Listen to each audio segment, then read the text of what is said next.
নমস্কার বন্ধুরা, 2025 সালে রেলওয়ে গ্রুপ ডি পরীক্ষাতে রসায়ন থেকে ঠিক কী কী প্রশ্ন কমন আসতে পারে দেখব আজকের এই ক্লাসে। রসায়ন থেকে টোটাল 20টি অত্যন্ত গুরুত্বপূর্ণ প্রশ্ন উত্তর নিয়ে আলোচনা করব, যেগুলি রেলওয়ে গ্রুপ ডি পরীক্ষার জন্য অত্যন্ত গুরুত্বপূর্ণ। সো রেলওয়ে গ্রুপ ডির জন্য যারা যারা প্রিপারেশান নিচ্ছ, তোমাদের জন্য আজকের এই ক্লাসটি অত্যন্ত স্পেশাল হতে চলেছে, কারণ এই 20টি প্রশ্ন উত্তর কিন্তু রসায়ন থেকে অর্থাৎ জেনারেল অ্যাওয়ারনেস থেকে তোমাদের জন্য অত্যন্ত গুরুত্বপূর্ণ। ক্লাসটি প্রথম থেকে শেষ পর্যন্ত দেখো, পাশাপাশি রেলওয়ে গ্রুপ ডি 2025-এর জন্য প্রিপারেশান নিলে চ্যানেলটিকে সাবস্ক্রাইব করে নাও সিলেবাস ওয়াইজ প্রত্যেকটি ক্লাস ফ্রিতে পাওয়ার জন্য। দেখো ফার্স্ট কোশ্চেন বলা হয়েছে যে রাংঝাল যে ধাতু দুটির সংকর ধাতু।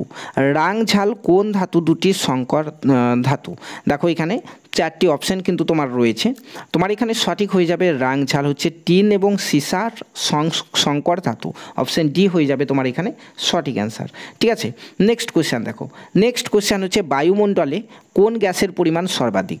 বায়ুমণ্ডলে কোন গ্যাসের পরিমাণ সর্বাধিক? চারটি গ্যাস তুমি এখান থেকে দেখতে পাচ্ছ, এর মধ্যে কোন গ্যাস হচ্ছে বায়ুমণ্ডলে সর্বাধিক? তো বায়ুমণ্ডলে সবচেয়ে বেশি পরিমাণে গ্যাস রয়েছে নাইট্রোজেন। ঠিক আছে, 3 নম্বর প্রশ্নতে যাব।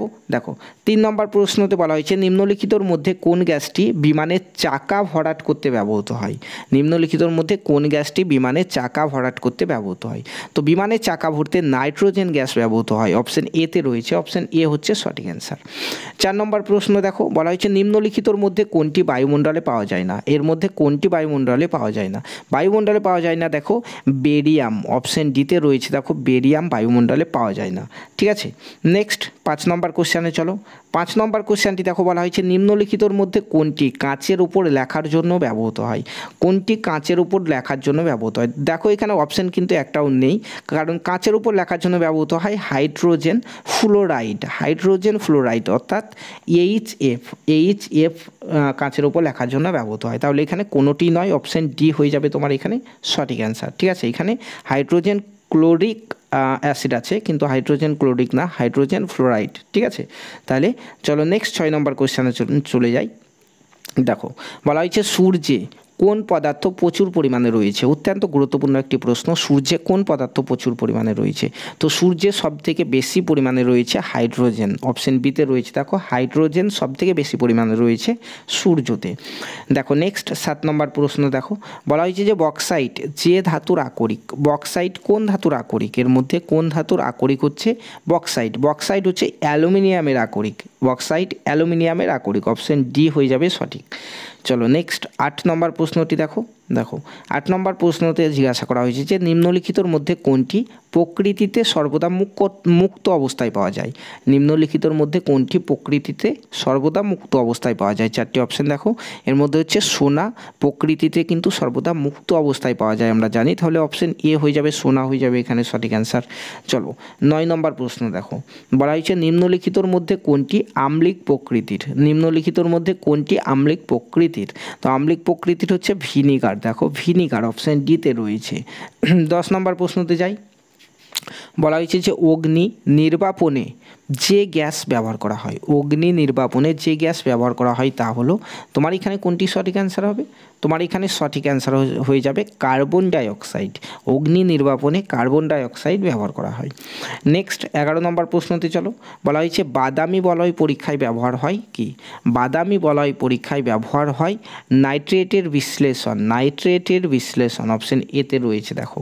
নেক্সট 12 নম্বর কোশ্চেনে চলো, বলা হয়েছে নিম্নলিখিতর মধ্যে কোনটি অনুভূতিনাশক হিসাবে বহুল্য ব্যবহৃত হয়? নিম্নলিখিতর মধ্যে কোনটি অনুভূতিনাশক হিসাবে বহুল্য ব্যবহৃত হয়? তো তোমার এই প্রশ্নের সঠিক অ্যান্সার হয়ে যাবে, দেখো ক্লোরোফর্ম ব্যবহৃত হয় অনুভূতিনাশক হিসাবে, অপশান ডি হচ্ছে সঠিক অ্যান্সার। দেখো 13 নম্বর প্রশ্নতে যাই। 13 নম্বর প্রশ্ন হচ্ছে জলে ধাতুর সালফেট ঘটিত স্থায়ী ক্ষারতা দূরীকরণে ব্যবহৃত হয়। জলে ধাতুর সালফেট ঘটিত স্থায়ী ক্ষারতা দূরীকরণে ব্যবহৃত হয় কি? তো এই প্রশ্নে তোমার সঠিক অ্যান্সার হয়ে যাবে জিওলাইট ব্যবহৃত হয়, অপশান এতে রয়েছে। দেখো 14 নম্বর প্রশ্নটি দেখো। 14 নম্বর প্রশ্নতে জিজ্ঞাসা করা হয়েছে ভারী জলে উপস্থিত থাকে কি? এর মধ্যে কি ভারী জলে উপস্থিত থাকে? তো ভারী জলে উপস্থিত থাকে ক্যালসিয়াম, ভারী জলে ক্যালসিয়াম উপস্থিত থাকে, অপশান এতে রয়েছে, দেখো। নেক্সট 15 নম্বর কোশ্চেনটি দেখো, বলা হয়েছে যে নিম্নলিখিতর মধ্যে কোনটি নন ফেরাস ধাতু কোনটি? তো নন ফেরাস ধাতু হচ্ছে অ্যালুমিনিয়াম, অপশান অপশন বিতে আছে দেখো অ্যালুমিনিয়াম হচ্ছে নন ফেরাস ধাতু। নেক্সট 16 নম্বর কোশ্চেন চলো, বলা হয়েছে সঞ্চয়ী কোষে কোন ধাতু ব্যবহৃত হয়? তো সঞ্চয়ী কোষে ব্যবহৃত হয় সীসা, দেখো অপশন বিতে রয়েছে সীসা। নেক্সট 17 নম্বর প্রশ্নতে চলো, বলা হয়েছে খাদ্য লবণের রাসায়নিক নাম হলো, খাদ্য লবণের রাসায়নিক নাম কি? তো খাদ্য লবণের রাসায়নিক নাম হচ্ছে সোডিয়াম ক্লোরাইড। সোডিয়াম ক্লোরাইড হচ্ছে খাদ্য লবণের রাসায়নিক নাম। ঠিক আছে, চলো 18 নম্বর প্রশ্ন দেখি।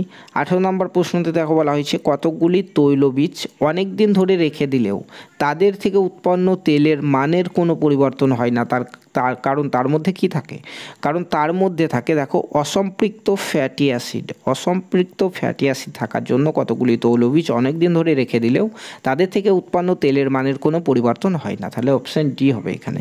ঠিক আছে, 19 নম্বর প্রশ্নটি দেখো বলা হয়েছে সূর্যের নিউক্লিয় জ্বালানি হলো, সূর্যের নিউক্লিয় জ্বালানি হলো।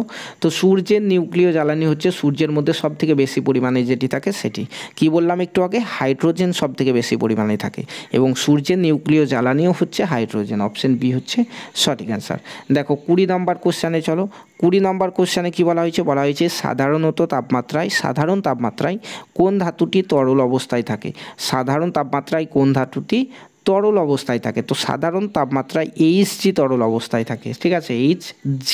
ঠিক আছে, তো বন্ধুরা রেলওয়ে গ্রুপ ডি 2025-এর জন্য যারা প্রিপারেশন নিচ্ছ, ইউটিউব থেকে দেখলে চ্যানেলটিকে সাবস্ক্রাইব করে নেবে এবং ফেসবুক থেকে দেখলে পেজটিকে ফলো করে নিতে ভুলবে না, কারণ তোমাদের রেলওয়ে গ্রুপ ডির যে সিলেবাস সেই সিলেবাস ওয়াইজ একদম ফ্রিতে ক্লাস তোমরা এখান থেকেই কিন্তু পেয়ে যাবে। ঠিক আছে, ধন্যবাদ।